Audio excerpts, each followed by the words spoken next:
Hai, hello, salam sejahtera Malaysia. Tuan-tuan dan puan, terima kasih kerana terus setia dan bersama di dalam channel ini. Saya mau cakap ini berita kejutan pun macam bukan kejutan. Nak cakap kejutan pun mungkin kejutan juga. Sekali lagi, nama bos besar bersatu. Ketua bersatu. Saya boleh katakan nama Cikgu Bad ini tidak asing lagi di media sosial. Mungkin seluruh peminat politik Malaysia mengenali nama Cikgu Bad. Sekali lagi, nama Cikgu Bad telah menjadi sebutan ramai orang, menjadi buah mulut ramai orang. Cikgu Bad dipanggil ke polis ke Bukit Aman.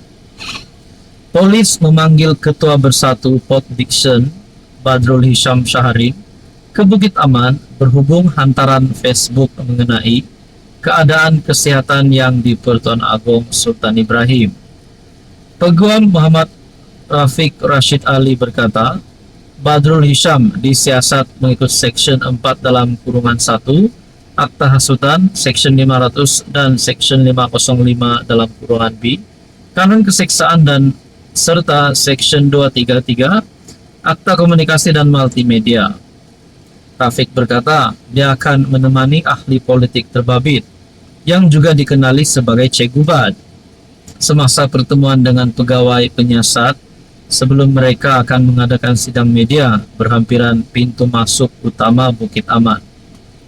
Katanya Badrul Hisham dipanggil terkait hantaran yang menyebut beberapa isu kesihatan Sultan Ibrahim yang didakwa membimbangkan.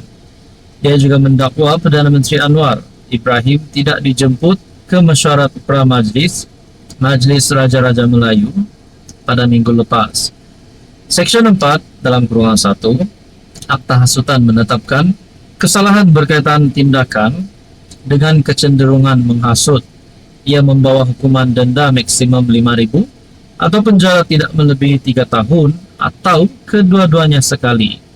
Seksyen 500 dan 505 dalam kurungan B Kanun Keseksaan menetapkan kesalahan berkaitan fitnah dan kenyataan yang membawa kepada kerosakan awam, manakala Seksyen 233 CMA adalah ke atas penyalahgunaan kemudahan rangkaian. Persoalannya di sini, nama beliau ini, Cikgu Bad, ditangkap, di mana beliau juga adalah pemimpin bersatu. Ketua bersatu pula tu, Ketua Bersatu Port Dickson. Jadi agak-agaknya, adakah ini menjadi penyebab kepada penyokong bersatu akan lari? Dan kalau beliau ini benar-benar didapati bersalah, apakah tindakan paling sesuai untuk beliau kena?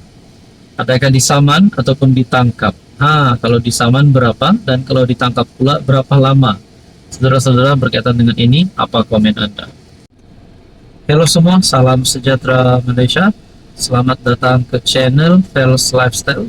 Terima kasih kerana terus setia dan bersama di dalam channel ini. Saudara-saudara, akhirnya kita telah dikejutkan dengan satu berita peletakan jawatan yang pasti mengejutkan ramai kepimpinan politik, terutamanya di dalam PH, terutamanya di dalam parti Perdana Menteri sendiri, Datuk Seri Anwar Ibrahim. Bagi saya ini peletakan mengejutkan ramai dan pasti mengejutkan kepimpinan PKR sendiri. Dalam satu keputusan ataupun satu berita dikongsikan melalui FMT bertarikh 11 Februari, Iswardi Morni letak semua jawatan PKR selepas sabitan hasut. Pemimpin PKR Iswardi Morni melepaskan semua jawatannya dalam parti selepas didenda RM5,000 bulan lalu kerana menghina yang di Pertuan Agong 4 tahun lepas. Dalam video dimuat naik ke TikTok, Ketua Bahagian Petra Jaya dan Setiausaha Koordinasi Penerangan PKR itu berkata, beliau akan berundur secara rasmi daripada jawatan kepimpinannya dalam parti. Kes Mahkamah tamat dan saya telah didenda. Saya tidak membuat rayuan, jadi saya tidak boleh bertanding dalam pilihan raya akan datang. Paling awal saya boleh bertanding dalam pilihan raya ialah pada 2032. Untuk pemilihan parti terpulang kepada parti, tapi saya percaya Parti pun tidak akan membenarkan saya bertanding sebarang jawatan dalam parti.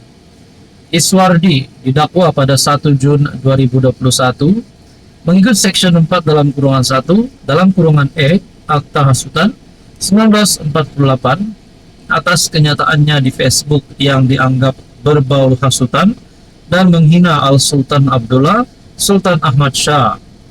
Pada 23 Januari lalu, Mahkamah Session KL mendapati Iswardi bersalah dan menjatuhkan hukuman RM 5.000. Iswardi mempunyai masa sehingga 6 Februari lalu untuk memfailkan rayuan terhadap sabitan serta hukumannya.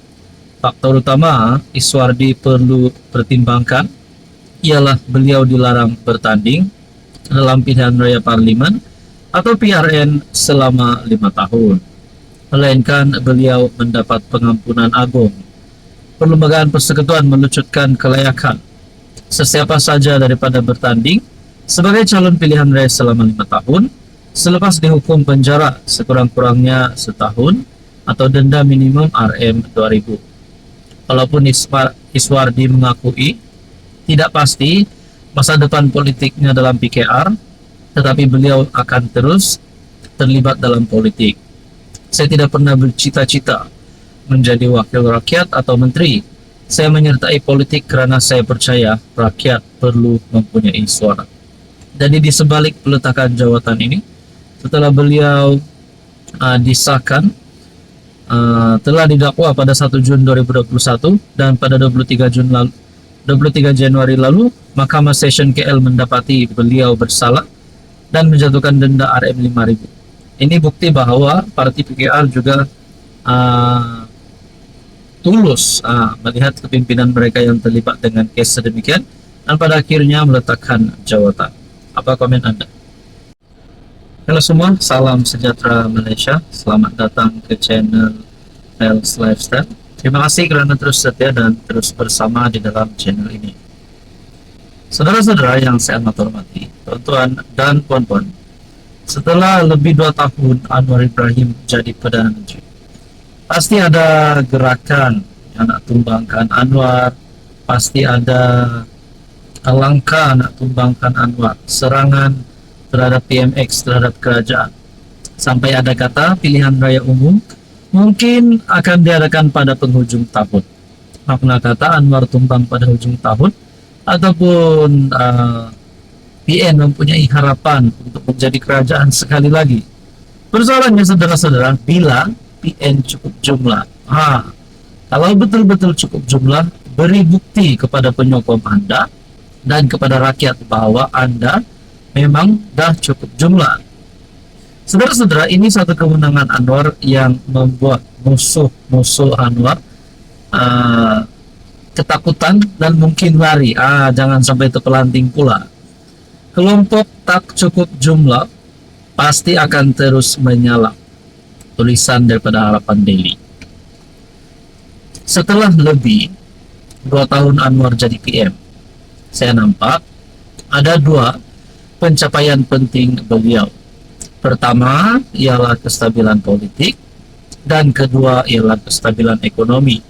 Bukankah 2 perkara ini yang menjadi satu garis panduan terhadap rakyat Malaysia untuk menilai kerajaan itu baik ataupun tidak? Pertama, kestabilan politik dan kedua ialah kestabilan ekonomi. Kita juga sudah mendengar keputusan daripada Anwar sendiri berkaitan dengan 2 perkara penting ini, yaitu kestabilan politik dan kestabilan ekonomi. Ketika Anwar mula menjadi PM, negara kita baru berhadapan dengan 2 malapetaka besar, langkah Sheraton dan COVID-19. Langkah Sheraton ibarat gempa bumi buat politik Malaysia, menyebabkan politik negara hilang serinya. Kecurangan dan pembohongan para aktor politik negara telah menyebabkan rakyat hilang percaya kepada orang politik. Jadi siapa-siapa yang telah terlibat di dalam langkah Sheraton tersebut, adakah kita masih boleh percaya mereka ini? Siapa agaknya pemimpin-pemimpin itu? Kerajaan Tebuk Atap pun gagal membina politik yang stabil akibat prasangka dan perebutan kuasa. Kestabilan politik negara mangsa besar langkah Sheraton, tanpa kestabilan politik negara tidak akan mampu bergerak ke depan. Keputusan PRU 15 adalah titik baharu politik negara. Tidak ada blok politik yang berupaya membentuk kerajaan. Anwar cepat menghadam dan merangkul realiti dan keperluan politik baharu. Beliau segera tahu masa untuk terus berretorik dengan politik lampau sudah tamat. Keupayaan ini yang tidak ada pada pemimpin PN. Upaya politik mereka, perkara mereka kerdil, rangkulan politik mereka pendek, jangkauan politik mereka bebal menurut tulisan ini. Akhirnya mereka terpaksa berpuas hati berdiri di pentas tak cukup jumlah. Kerajaan perpaduan bermula dengan pelbagai asakan dan cobaan untuk merungkai ikatannya. Namun semakin lama ia semakin padu dan utuh. Hari ini politik Malaysia sudah semakin stabil. Igawan langkah Sheraton semakin memudar dan kelam dan kabut. Ini satu pencapaian penting PMX. Jadi saudara-saudara yang saya hormati, ini satu kemenangan baru terhadap Anwar dan mungkin menjadi penyebab kepada mungkin Anwar akan terus menjadi PM, kerajaan perpaduan akan terus menerajui negara Malaysia sehingga berpenggal-penggal lagi. Jadi saudara-saudara, apa komen Anda?